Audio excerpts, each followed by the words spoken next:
ہمارے ہاں بڑے بڑے سمجھدار لوگ نفسیاتی ہو جاتے ہیں، بڑی بڑی سمجھدار خواتین نفسیاتی ہو جاتی ہیں، میری ساس باتیں کرتی ہے، میری نند باتیں کرتی ہے، مجھے فلانا باتیں کرتا ہے، مجھے فلانا۔ بھائی باتیں، جس کے منہ میں زبان ہے اس نے بات تو کرنی ہے۔ اب آپ نے کیوں یہ دعویٰ کر لیا ہے کہ آپ اتنے اونچے چلے جائیں کہ آپ کو بات ہی کوئی نہ کرے؟ کیا حرج ہے اس میں؟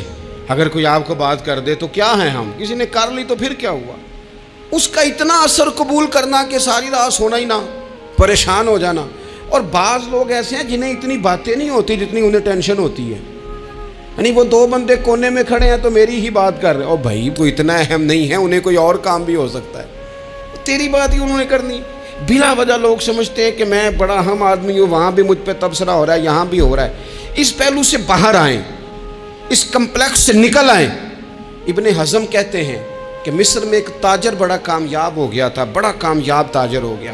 تو زندگی میں جتنے لوگ بھی کامیاب ہوتے ہیں ان سے حسد ہوتا ہے، اس سے بھی اس کے ارد گرد کے لوگوں نے حسد شروع کیا۔ اب تاجروں نے پلاننگ کی کہ اسے خراب کیسے کرنا ہے۔ وہ ایک دن اپنے گھر سے نکلا، سفید کرتا سفید پگڑی باندھ کے باہر۔ اب 5-6 لوگوں نے پہلے سے منصوبہ بندی کی ہوئی تھی۔ ایک صاحب اسے ملے، کہنے لگے ماشاءاللہ آج تو سفید کرتے پر سبز امامہ، سبز پگڑی بڑی ہی اچھی لگ رہی ہے۔ تو وہ ہنس کے کہنے لگا لگتا ہے آپ سو کے اٹھ کے آئے ہیں، پگڑی تو میری سفید ہے۔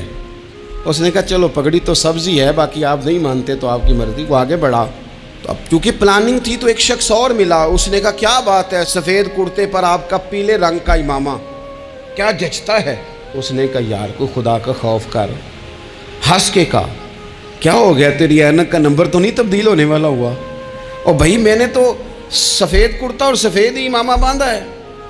اب 2-3 لوگوں کی دفعہ تو وہ مسکرایا، لیکن وہ ڈھیر سارے لوگوں نے منصوبہ بندی کی تھی۔ وہ جب چوتھے کے پاس گیا تو اس نے بھی کہا کہ کیا بات ہے سفید کرتے پر پیلے رنگ کے امامے کی؟ اس نے کہا پیلا کہاں ہے؟ اب وہ غصے ہونے لگا۔ اب وہ چھٹے کے پاس گیا تو اس نے کہا جناب کیا بات ہے سفید کرتا اور کالا امامہ؟ اب وہ غصے میں اتنا باولا ہوا کہ پہلے ہنسا پھر رویا، پھر اسے سمجھ نہ آئی کہ دکان کا تالا کس چابی سے میں نے کھولنا ہے۔ بس وہ شام ہوئی تو اس بیچارے کو بچوں نے روڑے مارنے شروع کر دیے۔ وہ اتنی تکلیف میں آ گیا کہ لوگ اسے پاگل کہنے لگے۔ کیوں؟ اس لیے کہ لوگ منصوبہ بندی، افواہ تھی نا کہ میری طبیعت خراب ہے، تو لوگوں نے حال پوچھ پوچھ کر بیمار کر دیا۔ لوگوں کی باتیں، لوگوں کے تبصرے، لوگوں کے کومنٹس۔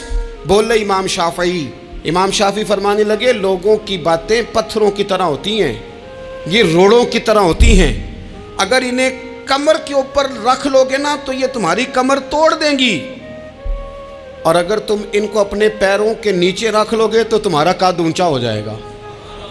بس دنیا میں وہ لوگ پریشان ہوتے ہیں جو لوگوں کی باتوں کو کندھوں پر سوار کر لیتے، جو پیروں کے نیچے رکھے، جو پاؤں کے نیچے رکھے ان کا قد۔ وہ پرانے زمانے میں نا عارف رومی رحمۃ اللہ علیہ فرماتے ہیں کہ ایک بیل گائے گر گئی تھی کنویں کے اندر، تو اب وہ لوگ اس کو نکال تو نہیں سکتے تھے، تو انہوں نے اس طرح کیا کہ مٹی ڈالنی شروع کر دی کہ اب بدبو آئے گی، پریشانی ہوگی، تو اس کو بند کر دیتے ہیں اندر ہی کنویں کو، کنواں نئی جگہ پہ کھود لیتے ہیں۔ انہوں نے جب اس کے اندر مٹی ڈالی نا تو وہ گائیں جو تھی وہ مٹی جھاڑ کے تو مٹی کے اوپر آ گئی، انہوں نے پھر مٹی ڈالی تو وہ تھوڑی اور اوپر آ گئی، اور مٹی ڈالی تو اور وہ مٹی ڈالتے گئے اور گائیں وہاں سے کنویں سے باہر آ گئی۔ لوگوں نے دفن کرنا چاہا، وہ باہر نکل آئی۔ اور میرے بھائی لوگ بھی اپنی باتوں میں دفن کرنا چاہتے ہیں، لیکن یاد رکھنا جو چمکنے والے تھے وہ چمکتے ہی رہے، جن کو اللہ نے عزت دی تھی ان کی گھٹائی کوئی نہیں سکا۔ اتنی لمبی زبانیں کھول کے لوگوں نے صحابہ کے بارے میں باتیں کی، لیکن سورج چمک رہا ہے صدیق اکبر کی شان کا، عظمتیں دمک رہی ہیں فاروق اعظم کی، عروج ہے جناب فاروق اعظم کو، نگر نگر گلی گلی دنیا علی علی کرتی چلی جا رہی۔